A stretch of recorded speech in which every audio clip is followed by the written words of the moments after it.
சொக்கண்ண என்னோட ப்ரொஃப்ளாக்டிக் அது பார்த்தீங்களா? காண்டம். தம்பி என்ன சொல்றாரு? அப்படின்னா என்ன முதலாளி?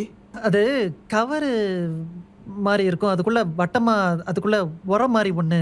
உரையா? உரைனா எதுல போட்டு விடணும்னு சொல்லுங்க முதலாளி, போட்டு விடுறேன். அண்ணே சும்மா இருங்க, ஒரு மேலே தான் இருக்குமோ.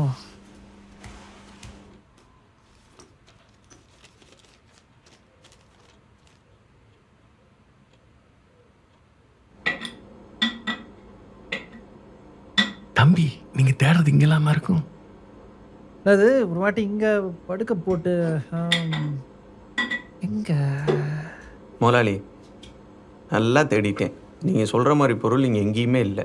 எனக்கு தெரிஞ்சு உங்கள் ரூமில் தான் இருக்கு. டேய் 2 நிமிஷம் தேட்டு முழுசா தேட்டுங்கிற, திருப்பி தேடுறப்போ. அண்ணே உண்மையாலுமேண்ணே நல்லா தேடிட்டேனே. அப்படியே இருந்தாலும் பார்த்து எடுத்து வச்சிருப்பேன்ல.